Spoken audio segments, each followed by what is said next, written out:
Now, we're back to the Bible. And do you remember what we looked at last week, Joel? I bet you Naomi remembers. I bet you even though the book doesn't bear her name, it was her daughter-in-law in the Bible, Ruth, who was a foreigner, a Moabite.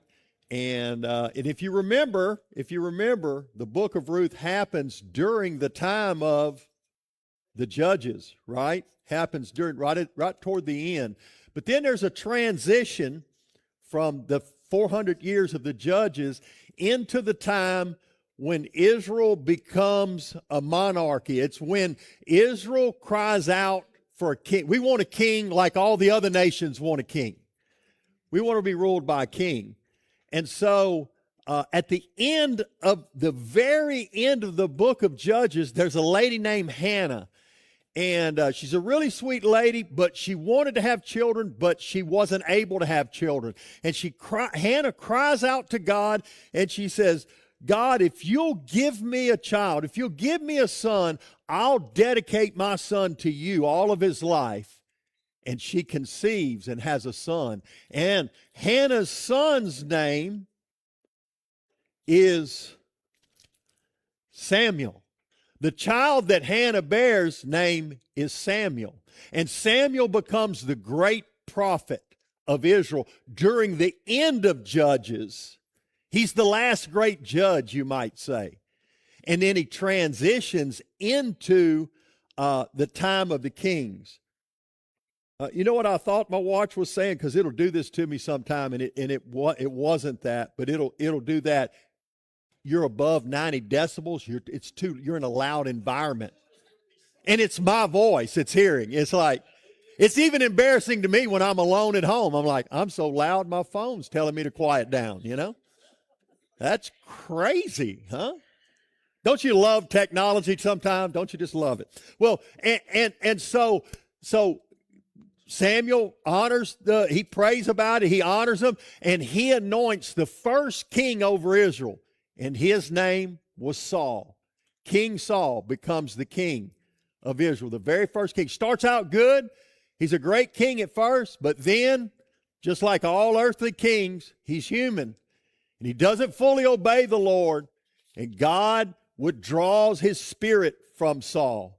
And Saul becomes a miserable person, just like any Christian trying to live in sin and rebellion. King Saul was that man. And so God says, I've chosen another to be the king. And he sends Samuel to anoint one of the sons of Jesse. It ends up being Jesse's youngest son. And his name was David. And that's all in the book of 1 Samuel. And then eventually, after some time, David becomes the second king of Israel, and that's found in 2 Samuel. 2 Samuel is about David's reign as the king of Israel. And he was one of the great, some people say the greatest king of Israel. But David, again, he wasn't perfect. He had sin in his life, although he was a man after God's heart. And he reigned as king for 40 years. And then he had a son whose name was Solomon. And that's who we're going to be talking about today. And Solomon's story is found, remember, we're entering into what period of time? The time of the monarchy, the time of the kings. And this is where Solomon's story. Solomon also reigns in Israel for 40 years. Again, Solomon is arguably the greatest king to ever reign on earth. Some would argue about other kings, but he definitely was the wealthiest king and the wisest king to ever reign on the planet Earth. And I'll explain to you why in just a moment. But so I try to always give you kind of a layout of what these books do. What Second Kings, which we're not gonna have a message on it, does is after Solomon's 40-year reign, then the kingdom splits underneath his son Rehoboam, and then you have a northern and a southern kingdom. There's a division in Israel, and then you have various kings, most of them not good. the age of king after king after king after king, some good, but most not good in the book of 2 Kings. This is after Saul, David, and Solomon rule a united kingdom. Then there's a divided kingdom that talks about in the book of 2 Kings. The books of 2nd, 1st and 2nd Chronicles was written by the priest. And the priest, the reason why I'm going over this is because this Chronicles talks about the same thing that 1st and 2nd Kings and some of Samuel talks about. It goes over many of the same things, but it's from a priestly perspective, and it mostly focuses on Judah, which is the southern kingdom where Israel is, and that's the tribes of Judah and Benjamin and their kings. It pretty much mostly focuses on them, and it kind of highlights David and Solomon here. And it really, interesting enough, it doesn't talk about their bad characteristics. It doesn't talk about their sins and their flaws. I wish the priest would have wrote my story. Amen. Don't mention any of the bad stuff. Just mention all the good stuff. That's Chronicles, okay? Chronicles tells the same story that the Kings tell from a different perspective, okay? So that's where we are. We're going to be looking at 1 Kings chapter 8. We're talking about the third king of Israel, King Solomon, okay? And so one of the things about Solomon was David was a warrior. He took territory and expanded the kingdom greatly. And Solomon comes on at the perfect time when it's a time of peace. And so when Solomon comes in the kingdom, he's handed a great kingdom already, and then he becomes the wealthiest king ever, because all of the nations have heard of Israel and the greatness of Solomon, and God writes him a blank check. God says, basically, what do you want, Solomon? I'll give you anything. And Solomon, when he was young and he was smart in doing this, he asked for wisdom, and God granted Solomon a special measure of his wisdom. And he was known to be the wisest king to ever reign. He was renowned for his wisdom all over the known world. In fact, the famous Queen of Sheba came to visit. She traveled from afar to visit Solomon, and she had heard how wise he is, and she made a list of the most difficult questions in life. She wrote down every question that she couldn't find an answer from anybody. And she goes to Solomon, and one after another, she gives Solomon all the difficult questions of life. And Solomon answers them back to back to back to back. And she looks at his kingdom and she says, I want to tell you this. I heard about your greatness. I didn't personally believe it, but now that I've heard you and saw your kingdom, they didn't tell the half of it. Not only did they not exaggerate, they didn't tell the half of your wisdom and your greatness.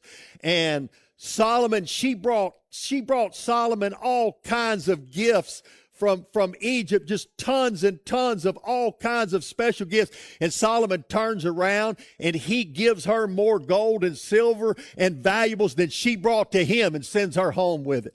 He could do it because other nations brought 25 tons of gold a year to Solomon to give gifts and tributes to him. Solomon's wealth is figured by trillions, not billions. Certainly not millions, by trillions of dollars in today's economy. He was, his throne, for instance, show this picture of his throne. This was King Solomon's throne. It was made of ivory and overlaid with gold. That's 6 lines on each side, coated in gold with lines at the top. 6 steps going up to his throne. Scholars say it's impossible to calculate the value of just Solomon's throne. It's incalculable to state the value of his throne. This was just the tip of Solomon's wealth.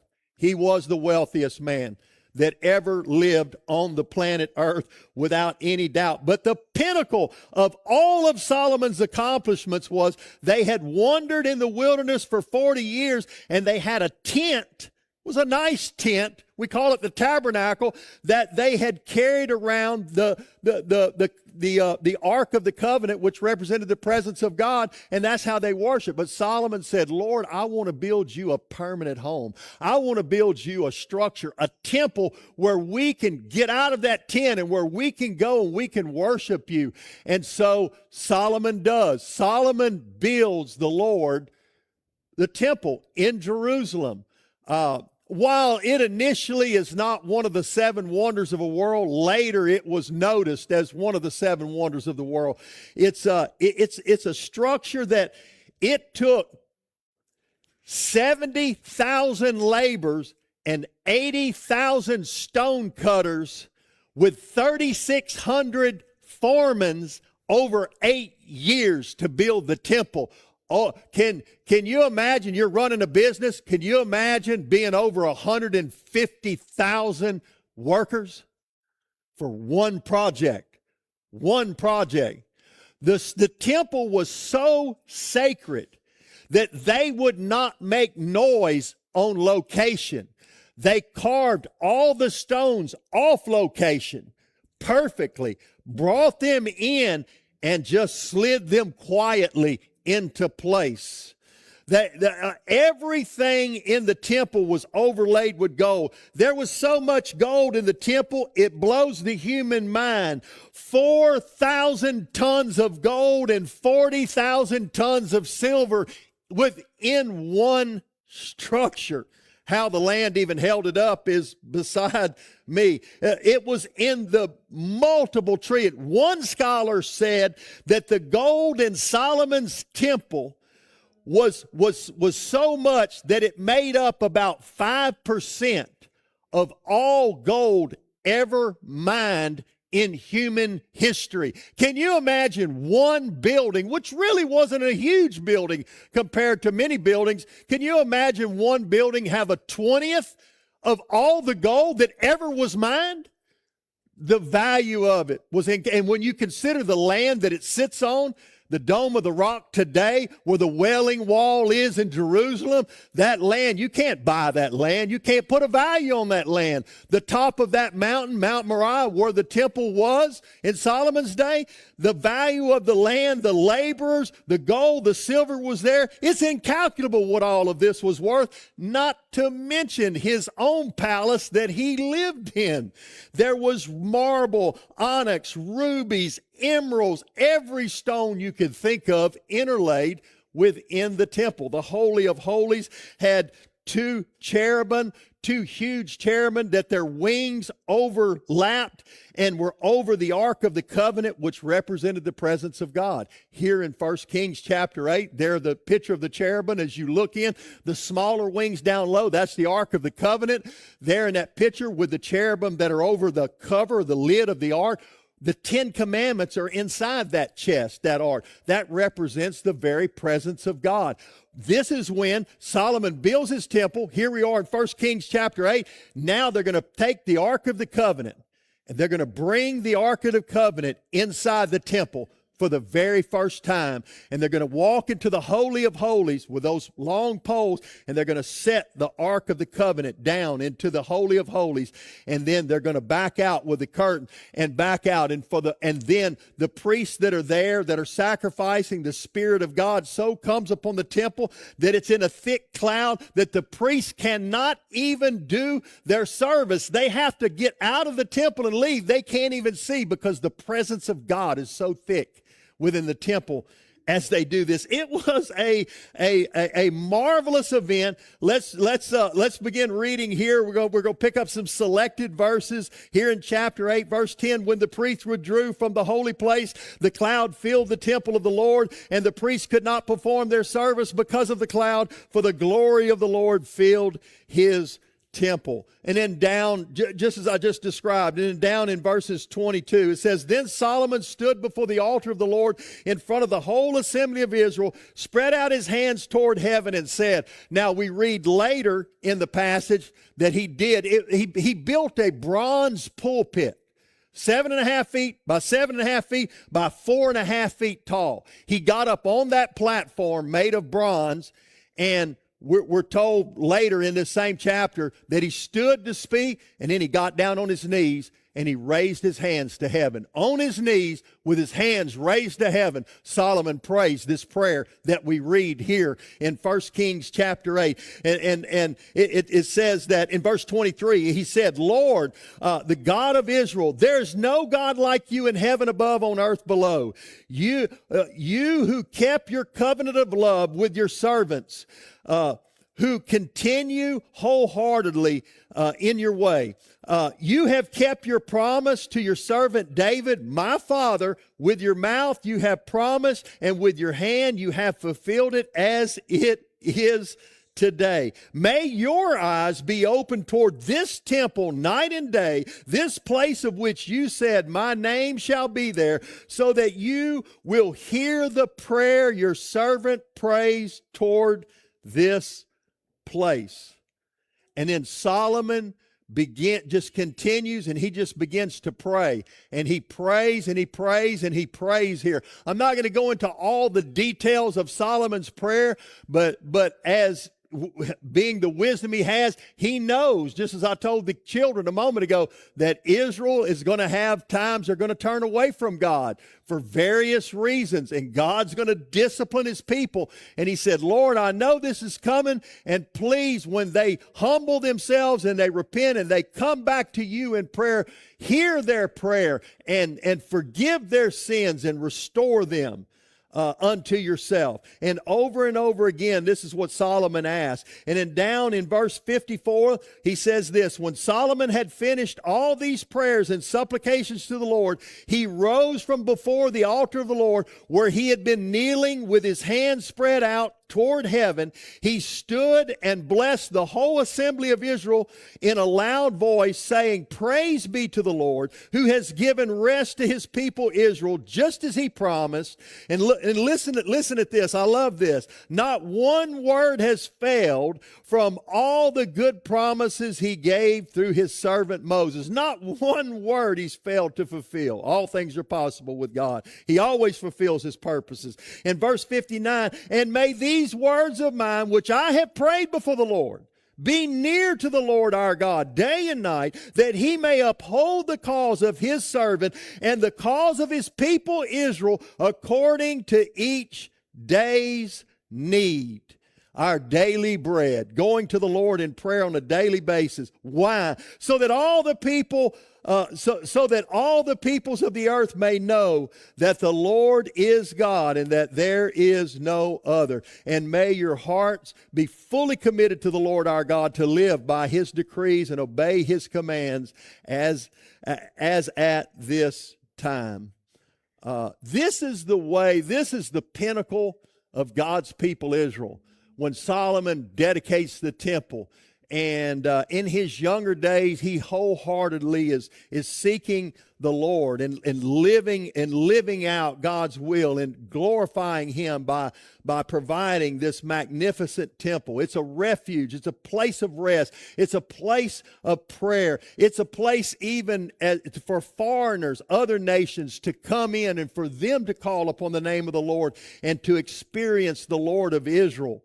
And so I want to take some of these truths that are within Solomon's prayer and his dedication here and apply them to us. And so they're pretty simple, but I think they're meaningful. And here's the first one that I it's just so simple, but it just jumps out from me from all of this. It's simply this: God answers prayer. God answers prayer. Again, I love this part in verse 56 where he says, not one word has failed of all the good promises he gave to his servant Moses. Then he goes on to say, and may these words of mine, which I have prayed before the Lord. Here's Solomon praying before the Lord in front of all of the people, be near to the Lord our God day and night, that he may uphold the cause. He will answer these prayers of his servant and the cause of, not just for Solomon, but for all of the people of Israel, according to each day's need. Solomon is saying, Lord, you've always kept your promises from generation to generation. And I see that. I see you're a promise-keeping God. You're a faithful God. You're a God that we can trust. And so now today, I'm calling on your name. I'm humbling myself before you. You know, Solomon could have been full of himself with all of his riches, with all of his wisdom, with all of his power. He could have stood up and proclaimed his greatness, but instead he gets on his knees and he raises his hands to heaven and he said, God, without you, I'm nothing. Without you, all the riches in the world are nothing. All the wisdom in the world is nothing. All the power in the world is nothing. Without you and your blessing, Lord, pour yourself out. And God answers, and he comes down in that cloud of smoke that fills the temple that day. I mean, you think about what the New Testament says about prayer and what Jesus says. Things like this: ask and it will be given you. Seek and you will find. Knock and the door will be open. Things like this. And all things you ask in prayer, believing, you will receive. You know, some of them are so simple.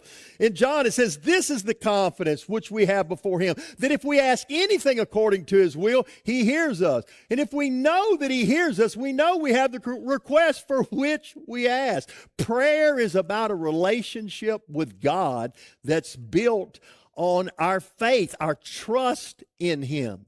The question is, do you trust him? When you trust in the Lord, he moves. Faith enacts the power of God that's not available to someone who doesn't trust, for someone who doesn't believe. You just think about this that we all are familiar with. Peter walking on the water. Peter says, Lord, can I come to you? Yes. Peter's walking on the water, and then what happens as he walks out on the water? He looks around, and the wind and the waves, and what? Fear comes in his heart, and what happens? Peter starts sinking. He immediately starts sinking. And then the Lord reaches out and grabs his hand, and as the Lord would often say, y'all, you have little faith. You know, he points back to his faith. Peter's faith, when he stepped out of that boat, I think activated the power of God for him to walk on those waves. And when he stopped believing, when fear came in, he sank. What would have happened if Peter would have continued to believe? I think he would have walked all the way to Jesus. Think about this. In the Gospels, Jesus, he's not so much responding to prayers. He's responding to faith. Because think about this. Jesus criticizes those who pray just repetitiously. Those that just come to God and with faithless prayers, unbelieving prayers, vain repetitions, as one translation says. Jesus criticizes and condemns those, but he responds to faith.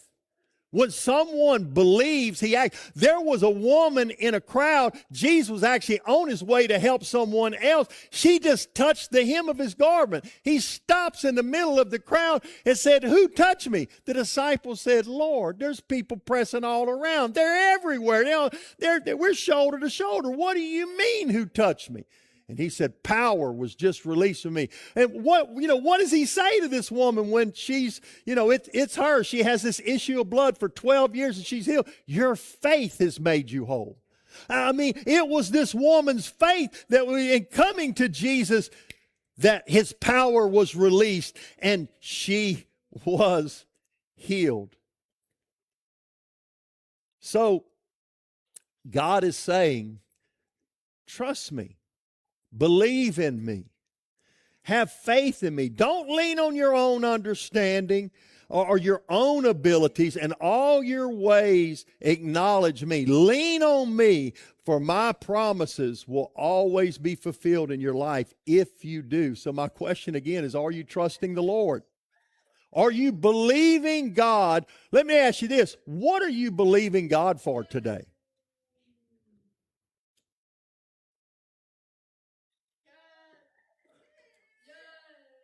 God always answers prayer. But sometimes the answer is no. Uh-oh. Wait a minute. God always answers prayer. But sometimes the answer is no. You remember in the Gospels, they're talking about prayer. It says, what father among you, if his son asks him for a fish, will instead give him a snake, a serpent? If he asks for an egg, he'll give him a scorpion.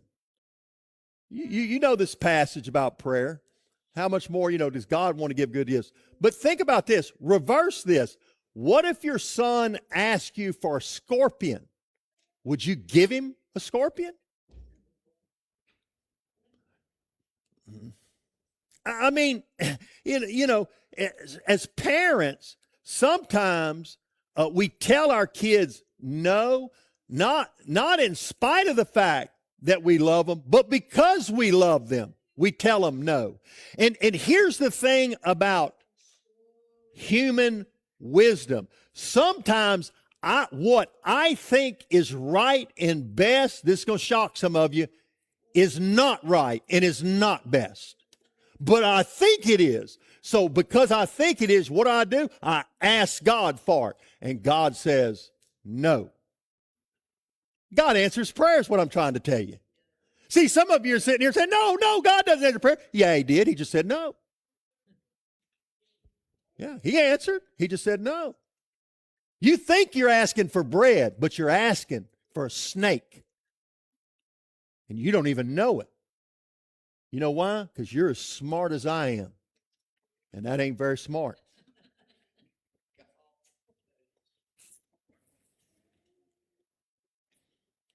Sometimes God says, wait. Don't you love waiting? Yeah. I talked about this just recently. None of us do. No one likes to wait. But see, God's timing is always right. And sometimes it's not the right time. You're gonna have what you're asking for. You're just not gonna have it right now. But God is normally, He's preparing me to receive that. And so I have to wait as He works in my heart, in my mind, in my life, preparing me for that.